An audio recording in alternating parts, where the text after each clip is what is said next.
Und zwar begrüße ich Sie eben noch alle, die dazugekommen sind. Wie ich anfangs gesagt habe, freut uns das und sehr, dass gleich beim ersten Zoom-Vortrag, den wir als Karmeliten- und Edith-Stein-Gesellschaft Österreich anbieten, als Antwort auf die neue Situation. Wir haben ein bisschen länger gebraucht als andere, offensichtlich, aber wir sind jetzt umgestiegen oder dabei umzusteigen, unsere Vertiefungstage und Vorträge von der üblichen Präsenzform zu dieser Form mit Zoom, also neu anzubieten.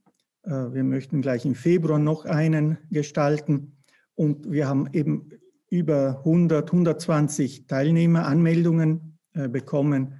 Deshalb freut uns das besonders. Mein Name ist Pater Roberto und momentan bin ich Präsident der Edith-Stein-Gesellschaft Österreich. Wir haben aber den ganzen Vorstand, so gut wie der ganze Vorstand auch verbunden. Ich darf Frau Professor Gell-Falkowicz vorstellen, obwohl sie wahrscheinlich den meisten von Ihnen bekannt ist.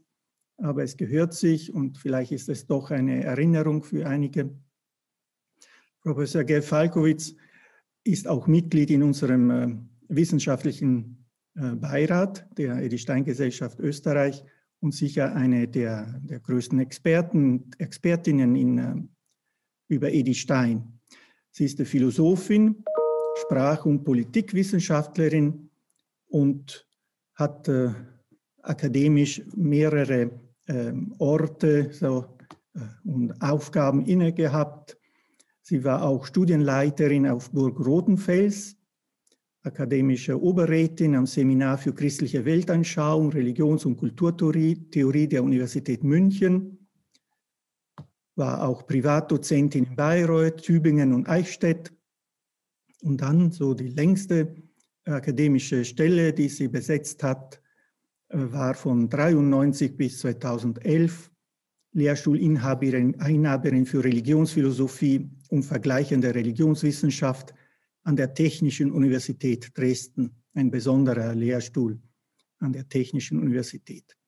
Und seit 2011 leitet sie das Euphrat, das Europäische Institut für Philosophie und Religion in Heiligenkreuz. Sie ist eine Österreicherin fast geworden, was uns zugutekommt als Edith-Stein-Gesellschaft Österreich, weil sie dann auch mit uns enger zusammenarbeiten kann.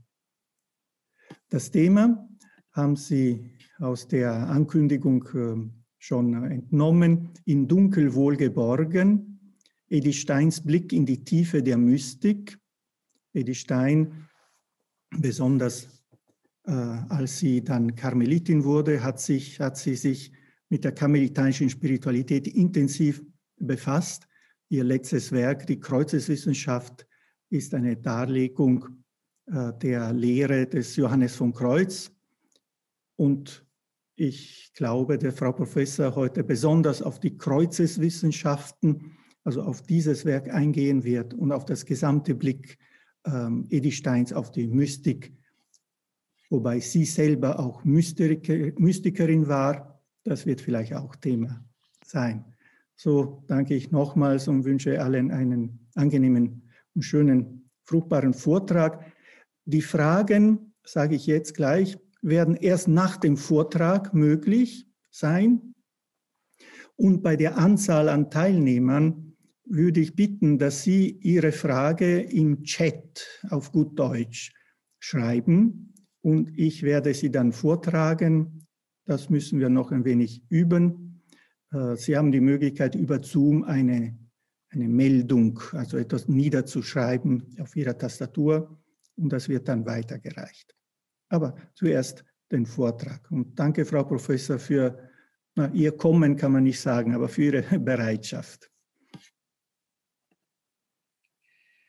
Einen schönen guten Abend an alle, insbesondere an die, die ich kenne, aber eben auch nicht minder an jene, die für mich jetzt nur Namen sind, ohne dass ich auch Gesichter dazu sehe.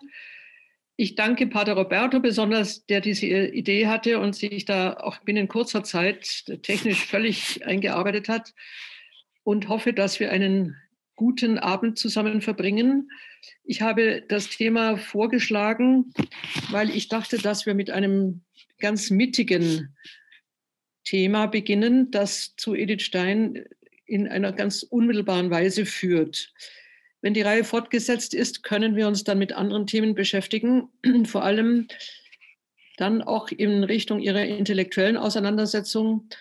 Heute Abend wird es aber stark in diese religiöse Tiefe gehen, in die mystische Tiefe.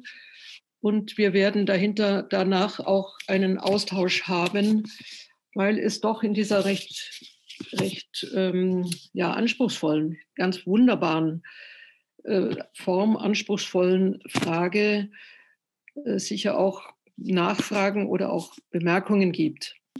Ich zeige einmal für diejenigen, die das Thema vertiefen wollen, den Band 18 der Gesamtausgabe.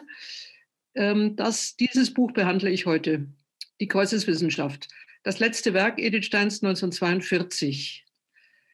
Mein Vortrag ist in ausführlicher Form auch in meiner Monographie über Edith Stein enthalten. Ich zeige das auch hier. Das heißt Unerbittliches Licht, Untertitel Versuche zu Philosophie und Mystik Edith Steins.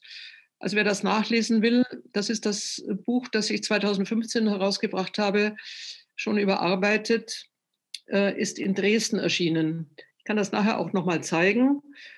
Dort steht dann natürlich mehr, als ich heute Abend sagen kann, aber wir gehen jetzt einmal konzentriert in die Theorie.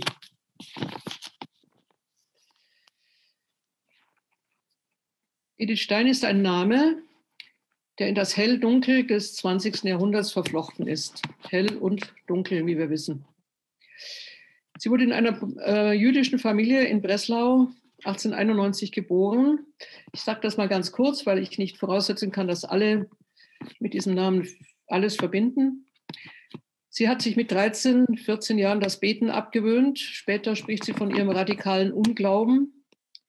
Sie wird als Gymnasiastin und Studentin Frauenrechtlerin, hat auch wichtige Dinge zum Thema Frau geschrieben, auch zum Thema der Frauenbewegung.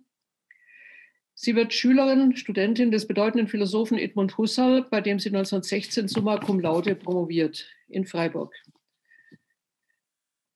Sie wird eine Assistentin bei Husserl, das ist die erste deutsche Assistentin überhaupt in Philosophie. Man muss hinzufügen, Privatassistentin. Ihr Nachfolger heißt dann übrigens Martin Heidegger.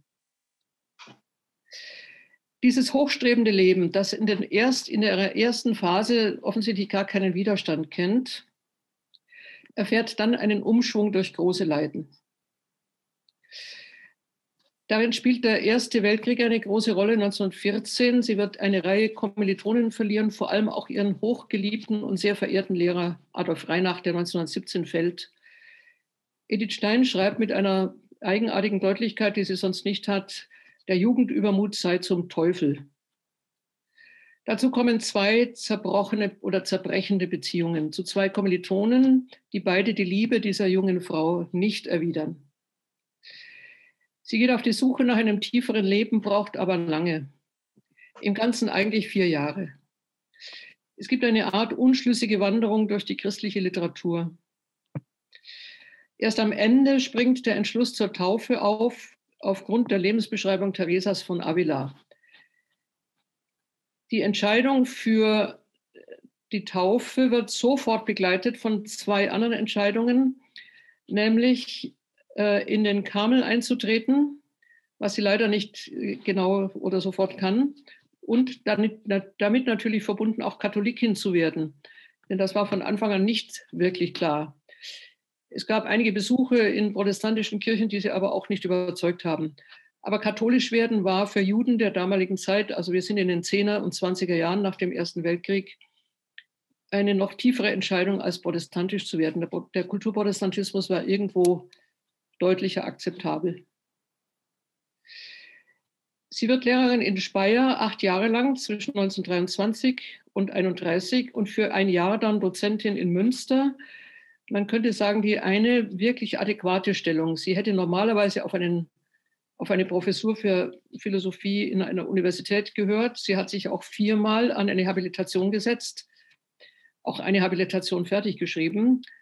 Aber bei der letzten beim letzten Versuch in Freiburg vorstellig zu werden, hat sie diesen Versuch dann selbst abgebrochen. Aber in diesem Sinne eigentlich eine zweitbeste Wahl, dass sie dann Lehrerin in Speyer wurde. Normalerweise wäre sie vom eigenen Wunsch her in der Universität gelandet. 1933 wird sie durch die Machtergreifung Hitlers nun in den unmittelbaren Sog der später sogenannten Aria-Gesetze mitgezogen. Sie wird selbst die Stelle in Münster kündigen, noch bevor sie gekündigt wird, und erfüllt sich nun den jahrelang gehegten Wunsch, Karmelitin zu werden. Sie tritt in Köln ein, zunächst mal als Postulantin. Die Jahre sind dann zwischen 1933 bis 1938. Und sie wechselt an Silvester 1938 nach Echt in Holland, gleich über der Grenze ein Filialkloster von Köln. Dort wird sie am 2. August 1942 nach dem bekannten und berühmten holländischen Hirtenbrief gegen die Judenverfolgung von der Gestapo abgeholt. Das ist mittlerweile sehr gut rekonstruiert durch Schwester Amata Neyer, die ich hier ehrenhalber noch einmal nenne. Das heißt, sie wird nach dem nachmittäglichen Stundengebet abgeholt. Auf ihrem Tisch liegt aufgeschlagen das Manuskript der Kreuzeswissenschaft, so hat die Oberin das später bezeugt. Und ich kann gleich hinzufügen, dass offensichtlich bis zum Schluss an dieser Kreuzeswissenschaft geschrieben wurde. Und entgegen meiner eigenen früheren Aussage, die sei nicht fertig, behaupte ich heute, dass sie eigentlich fertiggestellt ist. Es gibt noch ein paar kleine Nachträge. Das Inhaltsverzeichnis stimmt nicht ganz genau mit den Themen im Manuskript überein, aber das sind Kleinigkeiten. Aber mir scheint der letzte Satz in der Kreuzeswissenschaft tatsächlich auch der letzte Satz zu sein. Das heißt, sie hat bis kurz vor Minuten, vor sie ins Stundengebet ging, daran geschrieben und es beendet. Sie wird in 2 Durchgangslager eingeliefert, zusammen mit ihrer leiblichen Schwester Rosa, und wird am 7. August in Richtung Auschwitz abtransportiert. Dabei kommt sie noch einmal durch Breslau, das sie mit Sicherheit erkannt hat. Es hat einen ausgesprochen markanten und sehr schönen Bahnhof. Sie wird am 9. August 1942, so kann man rekonstruieren, zusammen mit ihrer Schwester Rosa und vielen anderen katholisch getauften Jüdinnen, darunter auch Jüdinnen im Habit, das heißt eben Schwestern, die abgeholt wurden in Holland, getötet, mit Gas und spurenlos verbrannt. Wir haben kein Grab. Auschwitz-Birkenau ist neben dem Hauptlager das unweit entfernte Lager, in dem die Gasöfen standen. Heute sind nur noch die Kamine sichtbar. Wir haben ein ungewöhnliches Leben. In seiner ersten Hälfte strebt es steil und selbstsicher nach oben. Man darf Edith Stein nicht gleich auf Auschwitz hinlesen, das wird ihrem Leben nicht genau gerecht. Im Grunde hat sie zunächst einmal Anteil an dem Emporstreben gerade dieser jungen Frauengeneration um 1900. Nicht nur kann sie Abitur machen als Prima ihrer Klasse, sie kann auch studieren und sie studiert ja, wie wir wissen, einen brotlosen Beruf, ohne daran gehindert zu werden. Auch ihre Mutter hindert sie daran nicht. Sie wird letztlich Philosophin und versucht tatsächlich auch auf einen Lehrstuhl für Philosophie zu kommen. Warum das verhindert wird, ist jetzt nicht unser Thema, aber ich möchte einmal betonen, dass sie in diesem ersten Anlauf ihres Lebens keine wirklichen Widerstände kennt. Sie macht Karriere und sie weiß von ihrer Begabung, sie ist stolz auf ihre Begabung. Wir haben eine selbstbewusste junge Frau und wenn wir heute die Gesamtausgabe Edith Stein betrachten, haben wir 28 Bände. Das sind 1,5 Meter Schriften. Also eine ungewöhnliche Leistung und die Frau wurde ja nur 51 Jahre alt. In der zweiten Hälfte freilich, das heißt mit ihrer Taufe 1922 und mit dem Dienst als Lehrerin in Speyer beginnt sich dann ihr Leben ins Unauffällige zurückzubeugen. Die Universitätskarriere glückt nicht. Der Gang in den Karmel ist ein weiterer Abstieg, jetzt nicht im negativen Sinne gemeint, nur im Sinne dieses Verschwindens aus der Öffentlichkeit. Letztlich wird sie über den Abtransport zunächst einmal in die holländischen Durchgangslager und dann nach Auschwitz in einem Grauen verschwinden. Wir haben ein reich begabtes und tief gedemütigtes Leben vor uns, eine Nachfolge Jesu durch eine Jüdin, Philosophin, Märtyrerin und ihre Seligsprechung 1987 und Heiligsprechung 1998, ihre Ernennung zur Patronin Europas 1999, alle 3 Daten durch Papst Johannes Paul II. Vollzogen, zeigen uns ein Leben, das tatsächlich für das Schicksal Europas im 20. Jahrhundert zeichenhaft geworden ist. Für die unglaublichen Möglichkeiten, den Aufschwung, den wissenschaftlichen Aufschwung, den Aufschwung auch im Sinne der Gleichberechtigung von Frauen, überhaupt im Sinne dieser Möglichkeiten, ein Leben in einer, jedenfalls nach dem Ersten Weltkrieg, noch gebrochenen, aber nicht unbedingt in 1933 mündenden Hochkultur zu führen. Das ist die erste Seite von Edith Steins Leben. Und danach beginnt eben das, was wir heute als das Entsetzen, das Grauen, das für uns schwer nachvollziehbare Dunkel, sogar die Finsternis im Leben Edith Steins kennen, aber auch im Leben des gesamten Kontinents. Wir werden uns damit jetzt befassen, denn sie wird in der Mystik von 3 Nächten sprechen. Warum nennt sie dieses letzte Buch 1942 Kreuzeswissenschaft?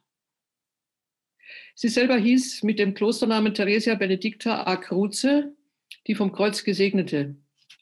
Konzipiert ist die Arbeit im Auftrag der Karmel Oberin. Sie hat es nicht ausgewählt. Zum 400. Geburtstag des Johannes vom Kreuz 1942. Sie soll seine Grundgedanken nachzeichnen, die ja von einer ungewöhnlichen Radikalität sind. Edith Stein hat in Breslau einmal Psychologie studiert und versucht tatsächlich auch diese psychologische Übersetzung bestimmter radikaler Thesen von Johannes vom Kreuz eben in ein Verstehen des 20. Jahrhunderts. Es ist letztlich eigenartig, wie die Lebensdaten der beiden Gestalten miteinander verknüpft sind. Johannes vom Kreuz 1542 geboren, Edith Stein 1942 umgebracht. Johannes stirbt 1591, Edith Stein wird 1891, das heißt 300 Jahre später geboren. Also eine eigenartige Parallelität. Warum Kreuzeswissenschaft? Weil Edith Stein, wie sie am Anfang gleich erläutert, das Kreuz ein eigenes Wissen vermittelt. Wir sind hier wieder bei etwas, was Edith Stein immer wieder vollzieht, nämlich eine gedankliche Nacharbeitung religiöser Themen. Das macht das Buch nicht leichter, denn es ist letztlich eine große Zumutung, gerade wenn man Johannes vom Kreuz in seiner Radikalität nachvollzieht.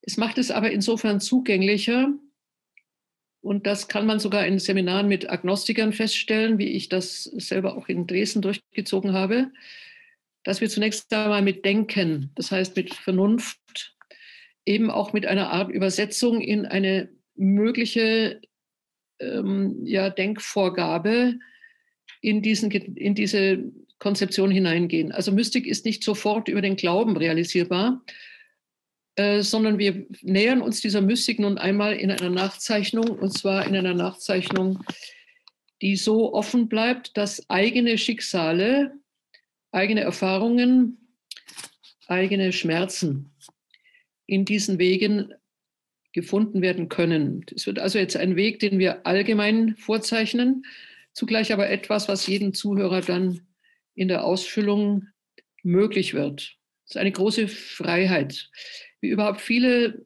Schriften Edith Steins diese Freiheit geben. Also nicht einfach ihnen eine Zustimmung voraussetzen, sondern zunächst mal einen Mitvollzug von Denken. Wir setzen ein. Johannes vom Kreuz, der Ordensvater Theresia Benedictas, behauptet, dass jedes Leben mit innerer Notwendigkeit einen bestimmbaren Weg entlang geht, zunächst einmal einen individuellen Weg. Dennoch aber, in dem Augenblick, wo sich ein Mensch für Gott öffnet, das kann unbewusst geschehen, das kann aber auch einer Entscheidung bedürfen, ein solcher Weg genauer und zwar auch allgemeiner bestimmbar wird. Das heißt, es gibt nicht nur einen individuellen Vollzug des eigenen Lebensweges, sondern es ist die Anziehungskraft Gottes selber, wenn man sich ihm denn stellt, die das Dasein in Bewegung setzt und damit auch wieder in Gefälle bringt. Der Weg bleibt individuell, aber er hat nun dennoch auch vergleichbare Momente.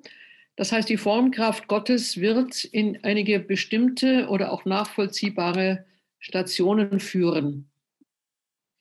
Gleich am Anfang der Hinweis. Es werden nämlich jetzt 3 große räumliche Bilder aufgezeigt. Das heißt 3 Abstiege, jeweils in eine Nacht. Es wird eine 4. Nacht hinzukommen, die setze ich etwas in Klammer, weil sie zum einen nur sehr kurz ist, auch sehr schwer beschreibbar und möglicherweise auch nicht für alle nachvollziehbar sein muss. Daher gleich auch die Bemerkung, dass in der Übersetzung dieser 3 Wege auf das eigene Leben hier kein Wettbewerb stattfinden kann, also nicht in der Frage, in welcher Nacht bin ich jetzt gelandet, oh Gott, ich habe erst die erste vollzogen, jetzt kommen noch 2. Es ist vielmehr so, dass diese Nächte kommen können, aber nicht müssen. Und es gibt Leben, die zwar nächtig sind, aber nicht in der Weise eines gleichsam automatischen Vollzuges aller 3 Abstiege. Deswegen also gewissermaßen con calma zuhören. Das heißt jetzt nicht im Sinne eines Erschreckens, welche Nächte denn noch bevorstehen, nicht so zuhören, sondern einfach mal zuhören in der Art und Weise, wie Gott ein Leben ziehen kann, nicht muss.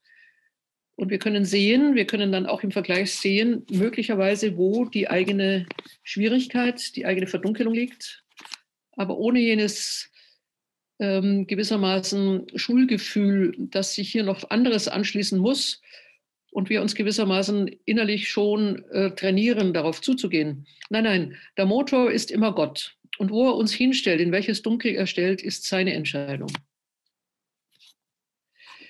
Öffnen wir uns dieser Dynamik oder der Anziehung Gottes, dann wird eine Hingabe herausgefordert, die letzten Endes nicht nur von uns kommt, wobei vorausgesetzt ist, dass wir sie wollen, aber dass diese Hingabe in ihrer Vorläufigkeit dann von Gott mitgeformt wird. Damit scheinen Stationen eines Weges auf. Er verläuft nicht irgendwie. Darin liegt auch ein Trost. Wir gehen nämlich diesen Weg zwar allein, aber es gibt auch einen Austausch. Es gibt Anleitungen für später kommende und vor allem die ihn früher gegangen sind, können uns Rat geben. Noch einmal, wir bleiben dennoch allein. Das heißt, die Kraft durchzugehen muss von uns aus kommen, mit der Hilfe des Herrn. Aber wir können dennoch auch hilfreich nach Begleitern Ausschau halten. Es ist ähnlich, wie wenn wir in eine Krankheit gehen, die wir allein durchleiden. Aber es mag Ärzte geben, die uns den einen und anderen hilfreichen Rat und auch Medizin reichen. In der Regel dieses Weges tritt etwas ein, was bereits am Anfang beleuchtet werden muss. Und weil es sich nämlich der Gläubige als Schuld zurechnet, nämlich das Phänomen einer Nacht. Nacht heißt immer nicht sehen, nicht erkennen können, das Ziel verloren haben. Eine ursprünglich warme Nähe zu Gott, wir können sie eigentlich zunächst mal auch so voraussetzen, wird plötzlich oder langsam oder auf lange Sicht ausgetauscht durch eine Form von Ferne, mit der wir nicht wirklich zurechtkommen. Ich zitiere Edith Stein. Wir merken nämlich nicht, welche Unvollkommenheit darin liegt. Darin bedeutet in unserer Nähe zu Gott. Also welche Unvollkommenheit in unserer Nähe zu Gott darin liegt und wie viele Fehler wir bei unseren Tugendübungen begehen. Damit haben wir bereits ein Motiv für dieses Verdunkeln. Noch einmal, die Dynamik geht hier von Gott aus. Er zwingt uns zu einem Wechsel und damit erlöscht scheinbar, von uns auch so wahrgenommen, ein inneres Feuer. Zum Trost gleich gesagt, jetzt kommt dieser ärztliche Rat. In Wirklichkeit bedeutet das ganz abstrakt gesagt, ohne dass man das in die Empfindung nehmen muss, ein endgültiges Aufgehen Gottes in einer endlich unverschlossenen Seele. Gerade weil wir nicht mehr dirigieren, übernimmt nun der Herr das Öffnen und Verschließen. Das heißt, die eigentliche Gestaltung ist ihm nun in die Hand gegeben. Und obwohl das scheinbar gegenläufig aussieht, wird nun die Nacht der Sinne eine erste große Reinigung bedeuten. Ich nenne diese Nächte nacheinander: die Nacht der Sinne, die Nacht des Geistes, die Nacht des Glaubens. Die 4. Nacht behalten wir uns noch vor. Diese 3 Nächte sind nicht gleich an Qualität, sie meinen sich vertiefende Dunkelheit, also immer tieferen Abstieg, gleich wieder hinzugefügt, gewissermaßen ärztlich beobachtet, zunehmende Reinigung. Das heißt auch zunehmenden Trost. Wir müssen beides gemeinsam festhalten. Wir gehen zur ersten Nacht, die Nacht der Sinne. In der ersten Nacht wird zunächst einmal der Geschmack verloren. Geschmack ist bei dem Spanier Johannes vom Kreuz natürlich mit Sapientia auch gekennzeichnet. Sapientia kann Weisheit heißen. Aber Geschmack woran? Ich lese wörtlich: Alle frommen Übungen erscheinen der Seele nun geschmacklos, ja widerwärtig. Die Seele findet auch an den Geschöpfen keinen Geschmack mehr. Der sinnliche Teil wird aus Mangel an Genuss schlaff und kraftlos. Wir müssen sofort hinzufügen, dass der Geschmack am Gebet etwas Kostbares ausgedrückt hat. Kostbar ist nämlich die Schöpfung, ihre wundervolle Faszination, die geschaffene Schönheit, das heißt die von Gott ihr verliehene Schönheit, die beim Beten ja hilft. Die Betrachtung dessen, was geschaffen ist, das ja ausdrücklich auch eine Leiter zu Gott ist. Eben das wird uns von Gott genommen. Wir behalten ganz deutlich bei, dass das nicht schlecht ist, im Gegenteil. Wahrscheinlich ist der erste Aufstieg zu Gott tatsächlich über die geschaffenen Dinge. Sie sind ja transzendierend, sie sind ja Leiter. Viele Meditationsübungen beginnen ja auch bei den geschaffenen Dingen. Und dennoch wird gerade diese Schönheit und dieser Geschmack in der ersten Nacht genommen, die Sinnlichkeit. Es gibt eine religiöse Sinnlichkeit, es gibt auch eine religiöse Begabung der Sinnlichkeit. Das sind übrigens Menschen, die auch immer durchaus anziehend sind, weil sie den Glauben eben an solchen Schönheiten festmachen können, dafür auch werben können. Dennoch, wir bleiben jetzt bei Johannes vom Kreuz, diese noble Sinnlichkeit, dieses selbstverständliche Antreffen Gottes in seinen heimatlichen Zeichen der Schöpfung wird uns genommen. Und diese Wanderung trocknet nun die Sinne aus. Sie trocknet im Grunde genommen die Heimat der religiösen Anlage aus. Denn Religion beginnt ja im Sehen, im Riechen, im Schmecken. Und die Liturgie benutzt ja genau diese Symbole. Ausgetrocknet nicht, weil es an sich schlecht wäre, sondern warum? Die Antwort bleibt zunächst offen. Wir sagen genauer. Gewonnen wird nämlich ein Verlangen nach Einsamkeit und Ruhe. Merkwürdigerweise dann stimmen wir insofern zu, als wir dann nicht sehen, nicht hören, obwohl wir es gleichzeitig auch wieder wollen. Dennoch wollen wir dann in dieser Nacht eigentlich gar nichts Bestimmtes mehr sehen. Und Edith Stein formuliert nun wörtlich, dass wir die Seele frei und unbehindert von allen Erkenntnissen und Gedanken in Ruhe bewahren, ohne uns darum zu kümmern, was wir denken und betrachten sollen. Es genügt, wenn die Seele in einem ruhigen und liebenden Aufmerken auf Gott verharrt und jede Besorgnis, jede Tätigkeit, jedes übermäßige Verlangen, Gott wahrzunehmen und zu kosten, ausschließt. Wir sind hier schon bei der schönen Seite dieser Trockenheit. Das heißt, wir gewöhnen uns daran und wir glauben nun, in dieser Ruhe bei Gott einfach verharren zu können, ohne noch etwas zu entbehren. Faktisch aber, um noch einmal das Dunkel zu betonen, ist es so, dass wir uns schlaff gleichzeitig, mindestens zuvor, schlaff und kraftlos fühlen, im Grunde genommen die Gebete verdoppeln, versuchen mehr zu leisten oder tiefer noch in die Betrachtung zu kommen, merken aber, dass es nicht geht. In diesem Sinne wird nun Edith Stein mit Johannes vom Kreuz vorschlagen, gerade diese sinnlichen Zeichen nicht herbeizuzwingen. Auch nicht im Grunde genommen eine Selbstvergewaltigung der Seele zu machen, sondern sich dann einfach in diese Ruhe, in dieses Nichtsehen und Nichthören hineinnehmen zu lassen. Bedeutet nicht, das Gebet auszusetzen, aber es bedeutet nicht die Forderung zu stellen, dabei etwas zu empfinden. Also wir verwechseln ja häufig Gebet mit in eine erhobene oder erhabene Stimmung zu kommen. Aber die erste Nacht nimmt uns die Stimmungen. Und das heißt nun, in einem eigenartigen, bürokratischen und treuen Dabeisein zu verbleiben, die Gebete zu leisten, aber darauf zu verzichten, danach und darüber etwas zu empfinden. Das ist eine Übung, die etwas eigenartig klingt. Aber noch einmal, eine bürokratische Treue. Also nicht vernachlässigen, aber sich auch nicht anklagen, wenn dazu kein innerer Widerhall kommt. Also genau dieses Echo, das wir dauernd wünschen. Edith Stein schlägt vor, uns darüber dann keine Gedanken zu machen. Also noch einmal kein Zwang.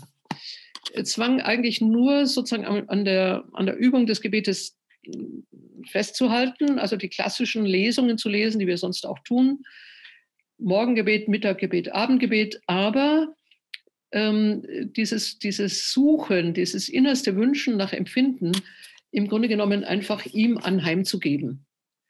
Und damit kommt, wie sie sagt, das wird sehr schön, als Ergebnis zwar eine Hilflosigkeit im Weglosen, eine Leere mit 2 E, das Gemüt spricht nicht mehr mit, aber im Inneren keimt dann auch schon etwas Neues. Ich lese das einmal wörtlich. Durch ihre Hilflosigkeit im Empfinden, das nicht mehr geht, durch ihre Hilflosigkeit wird die Seele unterwürfig und gehorsam. Sie sehnt sich nach Belehrung, um auf den rechten Weg zu gelangen. So geht es mit allen Unvollkommenheiten. Mit ihnen verschwindet dann auch alle Verwirrung, alle Unruhe. Stattdessen zieht ein tiefer Friede ein und eine ständige Erinnerung an Gott. Wir behalten einmal, dass diese Lehre von uns aus gemütsmäßig leer ist, aber dass die sich andeutende Ruhe auch etwas bedeutet. Ja, also dass die Wirrnis, dieses Streben, dieses beständige Zappeln in diesem Sinne dann auch aufgegeben wird. Einfach Ruhe geben. Ich darf hier etwas einfügen, das stammt jetzt nicht von Edith Stein, aber zur Erläuterung. Ich erinnere mich an eine Stelle, ich glaube bei Cassian war das, der Augenblick, wo in der Wüste ein Sandsturm sich erhebt, hat es überhaupt keinen Sinn mehr weiterzugehen. Man schlägt den Bonus um den Kopf und bleibt stehen, weil jede Bewegung eigentlich sinnlos ist. Und man bleibt einfach bewegungslos stehen, einfach warten. Der Sandsturm wird nachlassen, man kann den Bonus wieder öffnen und dann kann es weitergehen. Aber dieses Stehenbleiben ist etwas ganz, ganz Wichtiges. Also noch einmal, nicht zappeln, Gott nicht erpressen. Das sind alles nicht Dinge, die richtig sind. Schließlich dann auch in einer weiteren Wendung eine zweite Nacht. Noch einmal, sie ist nicht mechanisch, sie ist nicht automatisch, sie kann kommen, sie muss nicht kommen. Sie kann auch als erste Nacht kommen. Die Nacht des Geistes. Selbstverständlich nicht geistige Umnachtung.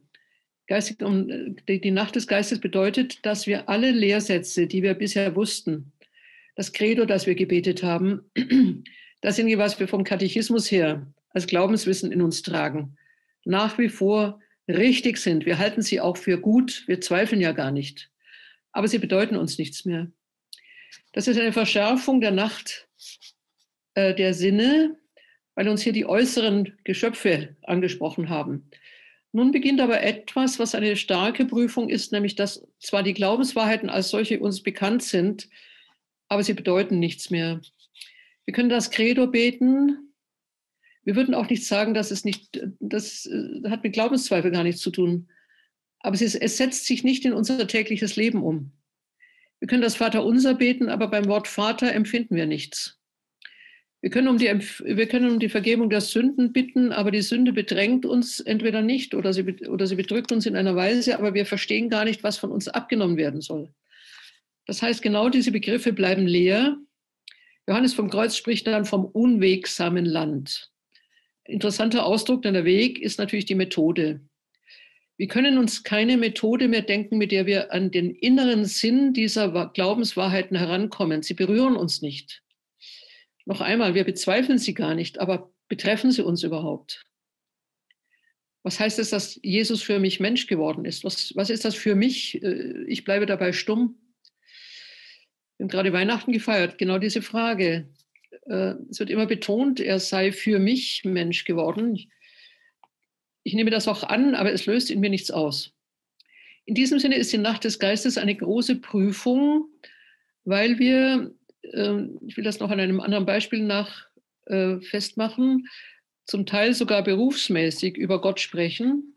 Das tun alle Priester, das tun Gläubige, das tun Eltern zu Hause, vielleicht in der Familie. Aber das, was sie sagen, löst bei ihnen selber gar nichts mehr aus. Sie sagen es trotzdem, sollten es auch trotzdem sagen. Aber nichts brennt mehr. Es ist nichts da, was den eigenen Widerhall wiedergibt. Und deswegen ist eine solche Sprache auch häufig spröde. Noch einmal heraus aus Edith Stein, wenn Sie die Gebete Karl Rahners kennen, der ja ein wirklich großartiger Theologe des 20. Jahrhunderts war, dann merkt man an vielen Stellen diese Selbstanklage, dass er selber Dinge sagt, die ihn selbst eigentlich nicht mehr berühren. Es mag eine Frucht der Lektüre der Kreuzeswissenschaft sein, jetzt auch für uns, dass wir uns darum nicht beunruhigen.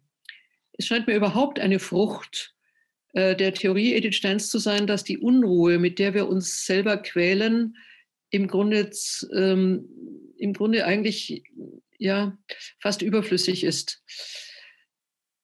Diese Prüfungen sind nicht etwas, das wir mit einer besonderen Aufgeregtheit beantworten sollen. Natürlich ist das eine Aufregung, vor allem solange wir glauben, dass wir selber daran schuld sind.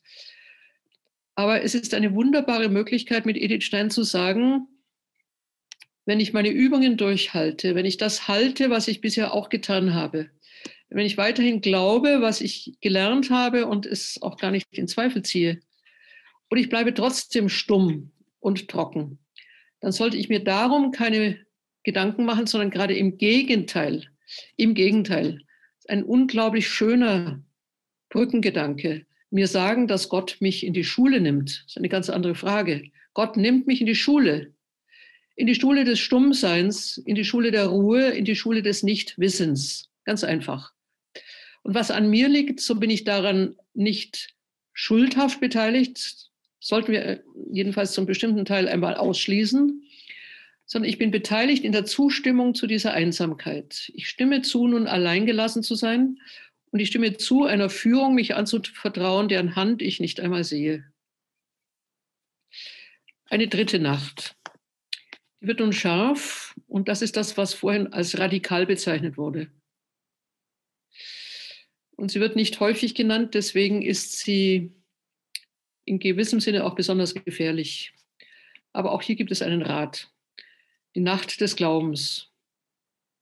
Dieser Ausdruck muss richtig verstanden werden. Er meint nicht, dass der Glaube Nacht aushalten muss. Das muss er auf jeden Fall. Wir haben jetzt bereits 2 Nächte beschrieben. Er zieht vielmehr ein Brett religiöser Sicherheit unter den Füßen weg. Deswegen radikal. Der Glaube erzeugt Nacht. Das steht in der Kreuzeswissenschaft. Der Glaube erzeugt Nacht. Der Ungeschmack, die Weglosigkeit der vorangegangenen Stationen haben der Seele, wie wir sagten, eine offene Haltung, eine Erwartung, eine Einsamkeit gegeben. Aber sie geben ihr nun auch eine Glaubensnacht. Ich lese das wörtlich. Gott legt der Seele die von ihm selbst geoffenbarten Wahrheiten zum Glauben vor. Aber es sind Wahrheiten, die über jedes natürliche Licht erhaben sind und allen menschlichen Verstand ohne jedes Verhältnis überragen. Sine relatione, ohne Verhältnis überragen. Daher kommt es, dass das überhelle Licht, das der Seele im Glauben zuteil wird, für sie dunkle Finsternis ist. Denn das Größere beraubt und überwindet das Geringere. Wir legen etwas aus. Im Glauben wird nicht an etwas geglaubt, auch nicht an jemanden geglaubt in diesem Stadium. Wir glauben nicht an Gott wie an einen Gegenstand, der notwendig vor mir steht und an mir sein Maß nimmt. Jedes Sehen bedeutet ja Distanz. Um etwas zu erkennen, muss ich ja einen Schritt zurückgehen. In dem Augenblick, wo Gott mich in die Nacht des Glaubens setzt, nimmt er mir diese Distanz. wenn wir im Bild bleiben, er stellt sich oder seine Wahrheit geradezu unmittelbar vor mich hin. Aber noch einmal das Bild, was er vor mich hinstellt, ist so überhell, dass ich es überhaupt nicht sehen kann. Ich habe überhaupt nicht mehr die Möglichkeit, mein eigenes Maß, den Maßstab meines Erkennens an diese Wahrheiten anzulegen.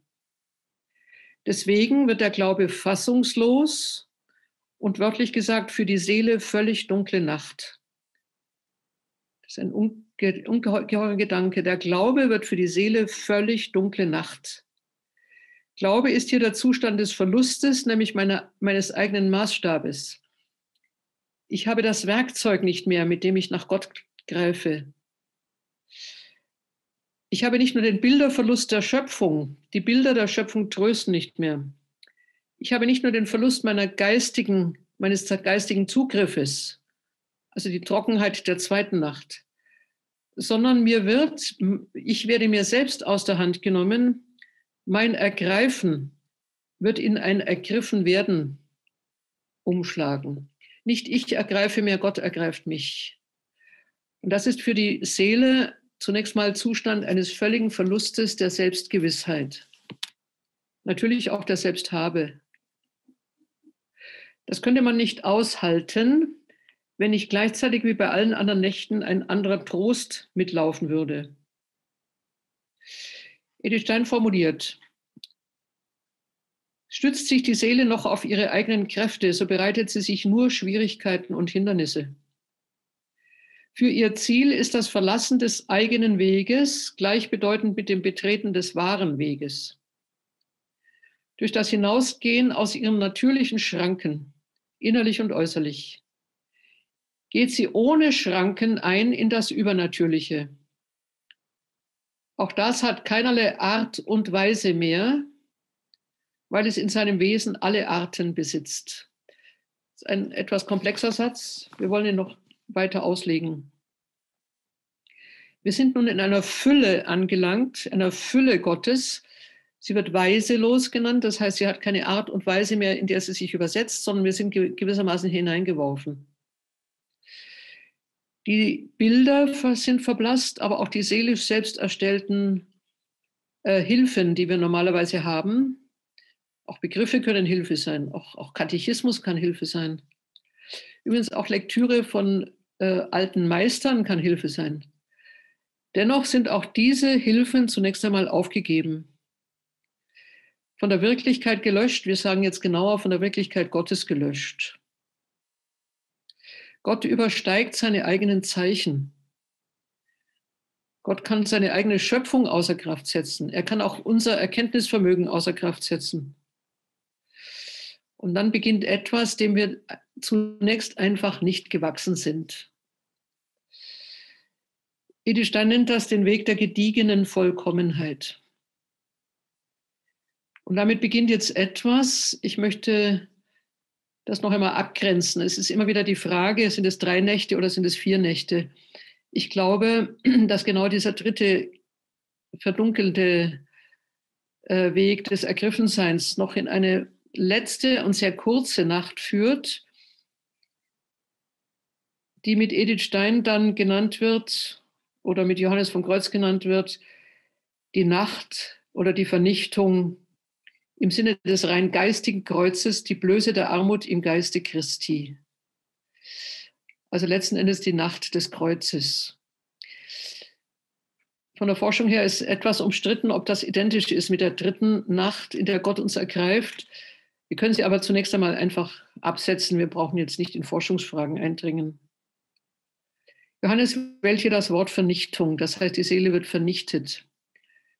Wir kennen dieses Wort über den Apostel Paulus, er nennt es die Kenosis, das Leerwerden an sich selbst. Kenon heißt leer.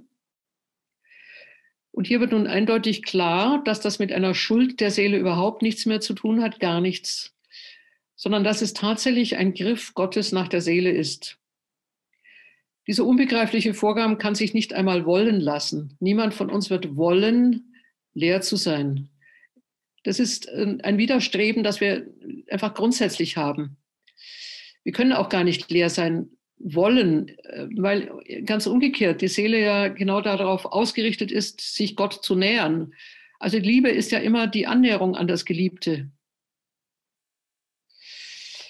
Edith Stein kommentiert das nun und wir können vielleicht im Hören mitlaufen lassen, dass sie einige Tage später, im Grunde genommen eigentlich nur 8 Tage später, diesen Weg wahrscheinlich dann auch in Auschwitz-Birkenau gegangen ist. Sie schreibt, man kann sich zur Kreuzigung ausliefern, aber man kann sich nicht selbst kreuzigen. Darum muss das, was die aktive Nacht, also die Nacht der Verdunkelung begonnen hat, durch die passive Nacht vollendet werden, das heißt durch Gott selbst. Das heißt, wir sind an einer Zerschlagung der Gottesbilder angelangt, aber vor allem einer Zerschlagung, und das ist jetzt der letzte Gedanke, Gott selber zerschlägt alles, was wir bisher von ihm wussten, festhielten, auch von der Kirche überliefert bekommen haben, selbstverständlich, mit vollem Recht auch. Das heißt, Gott lässt nun eine Beziehung scheitern, die bisher aufgebaut war von ihm. Und zwar, jetzt ist es entscheidend, bitte gut zuzuhören. Nicht aus einer dämonisch empfundenen Lust an einer solchen Zerschlagung. Das ist überhaupt nicht der Fall. Die alte Welt kennt Dämonen, die eine Lust haben an einer solchen Zerstörung. Hier ist es gerade umgekehrt. Johannes vom Kreuz sieht in der Zerschlagung dieser Gottesbilder vielmehr die Wahrheit, die endlich vollzogen wird, nämlich die Wahrheit, dass wir von uns aus zunächst einmal das Verhältnis zu Gott schon zerbrochen hatten, dass nun aber Christus in dieses zerbrochene Verhältnis eingeht, das heißt an unserer Stelle dieses Zerbrochensein ausleidet. Und damit wird eine Wahrheit offengelegt. Die Wahrheit über uns, dass wir die Ersten waren, die das Verhältnis zu Gott gekündigt hatten, dass Christus nun in diese Lücke springt und uns mit hineinzieht in dieses Kreuzesgeschehen. Aber warum? Weil wir in diesem hineingezogen werden in sein Kreuz, genau nun durch das Kreuz hindurch kommen. Das heißt nun in eine Freiheit, in einen Umschlag, in einen Trost, der vorher gar nicht möglich war. Wir können das einmal so noch einmal auflösen. Das ist eine sehr schwer klar darzustellende und auch eine kaum zu ertragende Stelle. Das ist nämlich genau am Kreuz angekommen, in der Vernichtung wirklich in einem letzten Sinne sich selbst abhanden gekommen. Ein Umschlag stattfindet und wir nun in eine Wirklichkeit wechseln, die vorher für uns überhaupt nicht erkennbar gewesen war. Das heißt, wie Johannes vom Kreuz sagt, wir werden von einem Strahl der Finsternis getroffen, von einer Blendung, die uns zunächst mal als Finsternis erscheint, aber dann sich in ein Licht umwandelt. Und in diesem Licht sehen wir neu, anders, tiefer, wirklich, was wir vorher nur geahnt haben. Wir verweilen einen Moment bei diesem Bild und kommen damit auch in die Schlussüberlegung. Solange wir uns auf Gott ausstrecken, haben wir berechtigte, schöne, tröstliche, zum Teil auch helle Mitteilungen seiner Seite.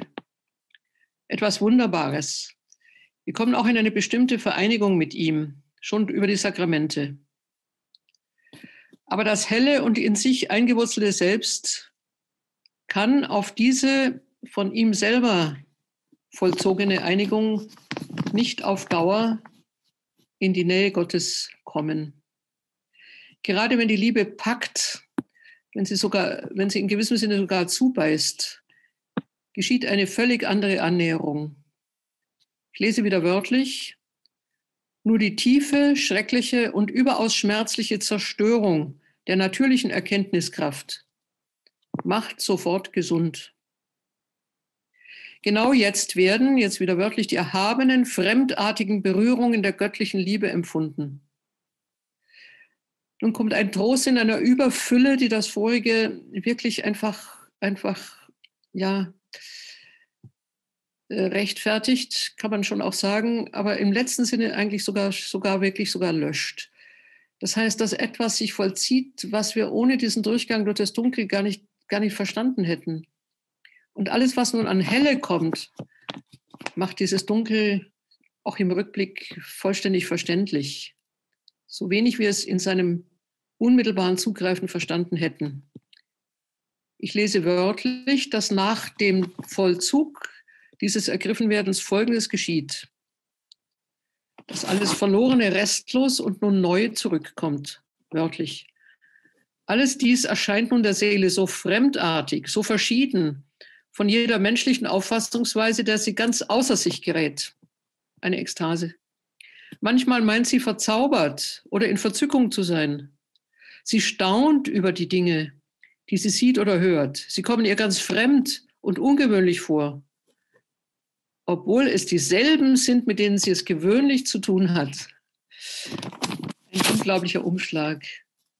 Wir kommen zurück in die Welt, immer noch dieselbe Welt. Aber nun haben wir sie aus der Hand Gottes empfangen. Es ist alles dasselbe und es ist dennoch fremd, zauberhaft, ungeheuerlich, schön in einer Weise, wie es vorher nie war. Das heißt, wir haben eine Wiedergeburt erfahren. Die Wiedergeburt durch den Heiligen Geist natürlich, aber die Wiedergeburt, die sich auch am Kreuz vollzieht. Mit dem Untergang des Natürlichen, dem Untergang des Verstandes, dem Untergang des Willens. Und darin liegt das Paradox. Wir halten es fest, kommen zu den letzten Sätzen. Was auf der einen Seite Trockenheit, Dunkel, Bildlosigkeit, Verlorensein, Leiden heißt. Heißt, wenn es ganz unten angekommen ist und am Boden der Entbehrung aufgeschlagen ist. Geborgenheit, Läuterung, Kraft. Und hier kommt diese große Wendung, die wir als Titel gewählt haben, im Dunkel wohl geborgen. Das ist eine unglaubliche Spannung und die beiden Seiten sind ernst gemeint. Ja, das Dunkel gilt in seiner Bedrohung, aus der wir gerne fliehen. Wenn wir aber darin gehalten werden, heißt es, die Bergung gilt auch in ihrer Seligkeit. Gott erlaubt sich die Zumutung des Leidens, wörtlich, weil man im Leiden Kraft von Gott empfängt. Es gilt das Paradox und es gilt unglaublich genau, dass das Licht den Finsternissen entspricht. Es gilt in gewissem Sinne asymmetrisch. Die Finsternis ruft nach dem Licht, sie erzwingt das Licht, aber nicht umgekehrt. Und wenn wir in der Lichtfülle stehen oder die Lichtfülle ahnen, ist die Finsternis nicht mehr bedrohlich. Die Frage, ob wir das glauben dürfen. Wir können das auch mit Tod und Leben übersetzen. Ist das Leben so stark wie der Tod? Die Antwort heißt, das Leben ist ungeheuer viel stärker als der Tod. Der Tod ist nicht in gleichgültiger Balance zum Leben. Er ist ein bitterer Widerpart, schmerzlicher Widerpart. Und doch stürzt er am Boden der Bitterkeit auf das Leben zu. Aus einem beispiellos souveränen Willen. Edith Stein schreibt, so hat Gottes Hand tötend den Tod in Leben gewandelt. Und zwar in ewiges Leben. Wir können natürlich fragen, ob das während des Lebens, wenn wir durch die Nächte gehen, auch schon so erfahrbar ist. Ich glaube, wir können Antworten geben, die das mit Ja meinen. Das heißt, dass wir immer wieder eine solche Auferstehung erfahren, aber dass wir letztlich darauf vertrauen können, dass nach dem endgültigen Tod das endgültige Licht ausbricht. Und deswegen will ich den letzten Satz zitieren, den wir ja vor dem Abtransport Edith Steins von ihrer Hand geschrieben in ihrem Manuskript haben, wo sie von der endlich heiteren Nacht der Seele spricht. Von der endlich heiteren Nacht der Seele. Die noch nicht gestorben ist, die aber weiß, dass die Nacht nicht in ihrer letzten Bedrohung mehr gilt. Und wir haben noch das Wort, das sie auf ein Zettelchen schreibt, das an ihre Oberin transportiert wurde. Sie schreibt davon, Ave crux spes unica, das Gebet, das sie von ganzem Herzen gebetet habe. Ich grüße dich, Kreuz, du einzige Hoffnung. Es ist schwer für uns, Kreuz und Hoffnung zusammenzubringen. Wir scheuen das Kreuz. Selbstverständlich, wir werden es auch nach diesem Vortrag scheuen. Wie denn nicht? Aber Edith Stein hat uns etwas gezeigt, dass immer zwei Dinge zusammengehören, die sich für unsere Furcht vor solchen Dingen dann auch ausschließen, aber sie schließen sich eben nicht aus. Einwilligen in die Entfremdung als erster Schritt zur Erlösung. Aufgerieben werden und dabei heil werden. Verstummen und dabei ins Hören geraten. Heil werden am Fuß des Kreuzes und nirgendwo anders. Nicht, wenn wir uns davon entfernt haben. Aber heil werden in einer Weise, ergriffen werden in einer Seligkeit, die wir uns zuvor nicht im geringsten denken können. Deswegen brauchen wir Stimmen wie Johannes vom Kreuz, Stimmen wie Edith Stein, die dieses ihr Buch mit Blut und Leben bezahlt hat, eine Woche später, um zu wissen, dass es so ist und um darauf zu vertrauen, dass wir genau dann, wenn wir ins Unheile geraten, das Heilwerden uns als eine Frucht dieses Weges erwartet. Ich danke jetzt sehr für Ihr Zuhören.